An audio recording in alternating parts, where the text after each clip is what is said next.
നമസ്കാരം പ്രിയമുള്ളവരെ. കഴിഞ്ഞ ദിവസം കേരളത്തിലെ ചില പ്രത്യേകതരം മാധ്യമങ്ങൾ ആഘോഷപൂർവ്വം കൊണ്ടാടിയ ഒരു വാർത്തയാണ് ഗസയിൽ ഹമാസ് വിരുദ്ധ പ്രക്ഷോഭങ്ങൾ നടക്കുന്നു എന്നതുമായി ബന്ധപ്പെട്ട്. കാരണം അതുമായി ബന്ധപ്പെട്ട് ഇൻ്റർനാഷണൽ ലെവലുള്ള മാധ്യമങ്ങളൊക്കെ വിശകലനം ചെയ്യുമ്പോൾ കിട്ടുന്ന വാർത്തകൾ വ്യത്യസ്തമാണ്. കാരണം ടൈംസ് ഓഫ് ഇന്ത്യ മുതലായ കൂടുതൽ നിഷ്പക്ഷമായി അല്ലെങ്കിൽ കുറച്ചുകൂടി ഗസ അനുകൂല നിലപാടുകൾ പുലർത്തുന്ന മാധ്യമങ്ങൾ റിപ്പോർട്ട് ചെയ്യുന്നത് കുറച്ച് വീഡിയോകളൊക്കെ കാണിച്ചുകൊണ്ട് ഹമാസ് വിരുദ്ധ പ്രക്ഷോഭങ്ങൾ നടക്കുന്നു എന്ന് ഇസ്രായേൽ മാധ്യമങ്ങളും യൂറോപ്യൻ മാധ്യമങ്ങളും അവകാശപ്പെടുന്നു എന്നാണ്. അതിൻ്റെ ഒരു വിശ്വസ്തത എത്രമാത്രമുണ്ട് എന്ന കാര്യത്തിൽ സംശയമുണ്ട്. കാരണം കുറച്ചധികം ദൃശ്യങ്ങൾ അതിൽ പ്ലക്കാർഡുകളിലൊന്നും ഒരു ഹമാസ് വിരുദ്ധത നിറഞ്ഞു നിൽക്കുന്നില്ല അവരേന്തിയിരിക്കുന്ന. പക്ഷേ പാശ്ചാത്യ മാധ്യമങ്ങളും ഇസ്രായേലി മാധ്യമങ്ങളും അവകാശപ്പെടുന്നത് അത് ഹമാസ് വിരുദ്ധ പ്രക്ഷോഭങ്ങളാണ് എന്നാണ് ടൈംസ് ഓഫ് ഇന്ത്യയൊക്കെ റിപ്പോർട്ട് ചെയ്യുന്നത്. അതുപോലെയുള്ള മാധ്യമങ്ങളുടെ റിപ്പോർട്ടുകൾ വരുന്നത് അങ്ങനെയാണ്. എന്നാൽ ചില മറുപക്ഷങ്ങൾ കൂടിയുണ്ട് എന്നത് വാസ്തവമാണ്. ചിലരൊക്കെ പറയുന്നത് ഫലസ്തീൻ ജനത അഥവാ എസ്പെഷ്യലി ഗസയിലെ ജനത അങ്ങനെ ഒരു അവസ്ഥയിലേക്ക് തള്ളിവിടപ്പെട്ടു എന്നാണ്. കാരണം ഏകദേശം ഇസ്രായേലിൻ്റെ കയ്യിലേക്ക് ഗസയുടെ ഭരണം ഏറ്റെടുക്കപ്പെട്ട് കഴിഞ്ഞു. ഇസ്രായേലിൻ്റെ സൈന്യമാണിപ്പോൾ UN പോലെയുള്ള അന്താരാഷ്ട്ര സംഘടനകളും അന്താരാഷ്ട്ര ദുരിതാശ്വാസ സമിതിയുമൊക്കെ കൊടുക്കുന്ന ആഹാരവും ഭക്ഷണവും ഒക്കെ വെള്ളവുമൊക്കെ വിതരണം ചെയ്യുന്നത്. അപ്പോൾ ഗസയിലെ ജനങ്ങൾ അഥവാ തങ്ങൾ ഹമാസിനോടൊപ്പമല്ല എന്ന് വ്യക്തമാക്കിയാൽ മാത്രമേ ഇപ്പോൾ ആഹാരവും വെള്ളവുമൊക്കെ കിട്ടുന്ന ഒരവസ്ഥയുള്ളൂ എന്ന രീതിയിൽ ആ ഒരവസ്ഥയിലേക്ക് മാറ്റപ്പെട്ടതാണ് എന്ന ഒരു ചർച്ചയും നടക്കുന്നുണ്ട്. രണ്ട് വിധത്തിലാണ് ചർച്ചകൾ വരുന്നത്. ഒന്ന്, അതിന് ആധികാരികതയില്ല, അത്തരം വീഡിയോകൾ ആധികാരികതയില്ല. ഒന്ന്, അങ്ങനെ പറയുവാനുള്ള പ്രധാനപ്പെട്ട കാരണം യുദ്ധവിരുദ്ധ പ്രക്ഷോഭമാണ് നടന്നത്, യുദ്ധവിരുദ്ധ കലാപമാണ് നടന്നത്.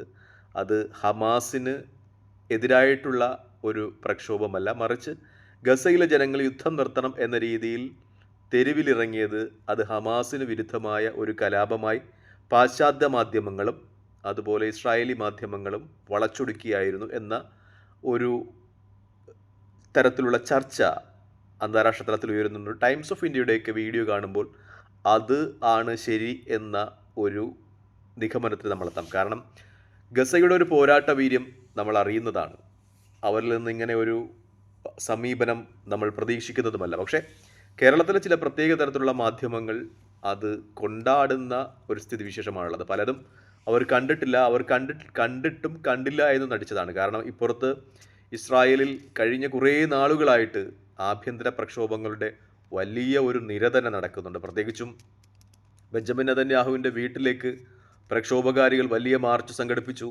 അദ്ദേഹത്തെ പ്രതീകാത്മകമായി കബറടക്കുന്ന നിലയിലേക്ക് പോയി. അങ്ങനെയുള്ള ഒരുപാട് പ്രക്ഷോഭങ്ങളൊന്നും കാണാത്ത നമ്മുടെ നാട്ടിലെ ചില മാധ്യമങ്ങൾ, ഞാൻ പ്രധാനപ്പെട്ട മാധ്യമങ്ങളെന്ന് പറയുന്നില്ല, മാധ്യമങ്ങൾ, ചില ഓൺലൈൻ ചാനലുകൾ ഇന്നലെ ഈ ഗസയിലെ ആഭ്യന്തര യുദ്ധം എന്ന പേരിൽ ആഘോഷിക്കുന്നത് കണ്ടപ്പോൾ അതിൻ്റെ ഒരു സത്യം അന്വേഷിക്കണമെന്ന് തോന്നി. അപ്പോൾ ഞാൻ ഈ ഇൻ്റർനാഷണൽ ന്യൂസ് ചാനലുകളൊക്കെ ഒന്ന് റെഫർ ചെയ്യുമ്പോൾ കിട്ടുന്ന വിവരം എന്ന് വെച്ചാൽ അതിന് ആധികാരികത ഇല്ല. ഒരുപക്ഷെ അത് യുദ്ധവിരുദ്ധമായ ഒരു മാർച്ചായിരിക്കാം, അതിനെ ഹമാസ് വിരുദ്ധ മാർച്ച് എന്ന് പാശ്ചാത്യ മാധ്യമങ്ങൾ വളച്ചൊടിച്ചതാകാനുള്ള സാധ്യതയുമുണ്ട്.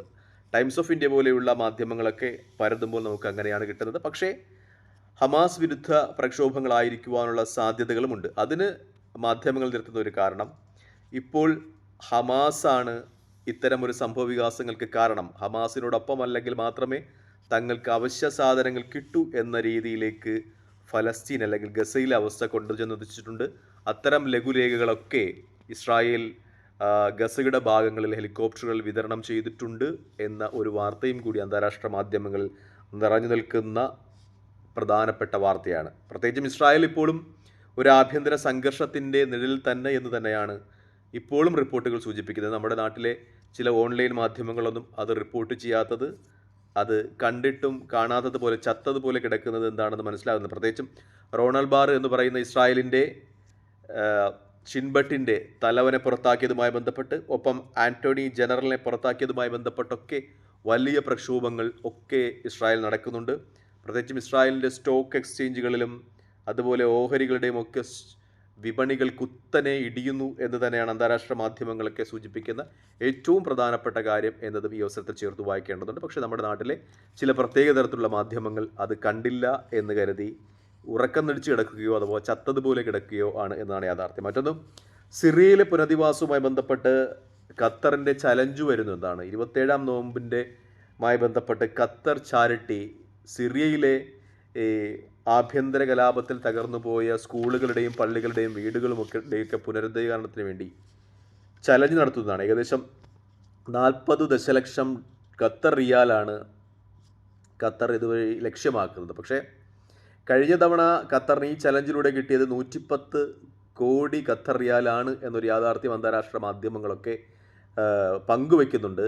1500 വീടുകളും പള്ളികളും സ്കൂളുകളുമാണ് സിറിയയിൽ നിർമ്മിക്കുക ഇതുമായി ബന്ധപ്പെട്ട് എന്ന വാർത്തയാണ് ഈ ഖത്തറിൻ്റെ ഈ സിറിയ ചലഞ്ചുമായി ബന്ധപ്പെട്ട് അന്താരാഷ്ട്ര മാധ്യമങ്ങളൊക്കെ ഷെയർ ചെയ്യുന്ന ഏറ്റവും പ്രധാനപ്പെട്ട വാർത്ത.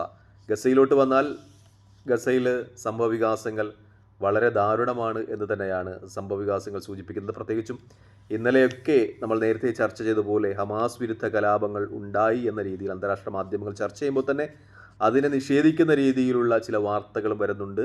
നമ്മൾ നേരത്തെ ചർച്ച ചെയ്താണ് അത് ഹമാസ് വിരുദ്ധ കലാപങ്ങളല്ല, മറിച്ച് യുദ്ധവിരുദ്ധ കലാപങ്ങളായിരുന്നു.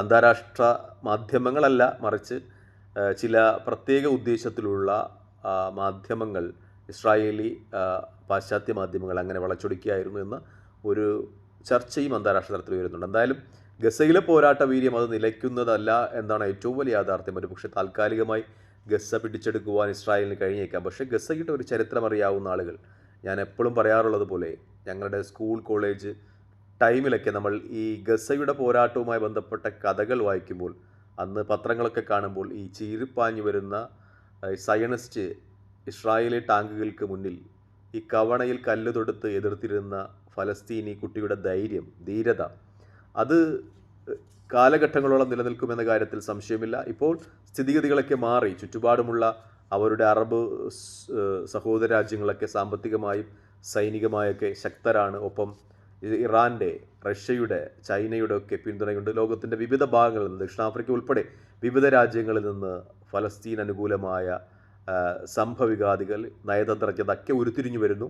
ആ സമയത്ത് കൂടുതൽ ശക്തമായി തന്നെ ഗസ നിലനിൽക്കുമെന്ന കാര്യത്തിൽ സംശയമില്ല. താൽക്കാലികമായി ഇസ്രായേലിന് ഒരു പക്ഷേ ഗസ പിടിച്ചെടുക്കുവാൻ കഴിഞ്ഞേക്കാം. പക്ഷേ ഇസ്രായേലിന് അവിടെ നിന്ന് കിട്ടുന്ന തിരിച്ചടികൾ വളരെ ഭയാനകമായിരിക്കുമെന്ന കാര്യത്തിൽ സംശയമില്ല. പ്രത്യേകിച്ചും ആ പ്രദേശം ഈ ഗറില്ല യുദ്ധമുറകളിലൊക്കെ വെച്ചു പുലർത്തുന്ന ഒരു വൈദഗ്ധ്യം, തുരങ്കങ്ങൾ. എന്തായാലും ലോകം സമാധാനപൂർണ്ണമായിരിക്കട്ടെ എന്ന് നമുക്ക് പ്രാർത്ഥിക്കാം. തൽക്കാലം ഈ വീഡിയോയുമായി വിടവാങ്ങുന്നു. മറ്റൊരു വീഡിയോയുമായി കാണുന്നത് വരെ പ്രാർത്ഥനയിൽ പെടുത്തുക. നന്ദി, നമസ്കാരം, ജയ് ഹിന്ദ്. വീഡിയോ ഇഷ്ടപ്പെടുന്നുണ്ടെങ്കിൽ ലൈക്ക് ചെയ്യുക, ഷെയർ ചെയ്യുക, കമൻറ്റ് ചെയ്യുക. ജയ് ഹിന്ദ്.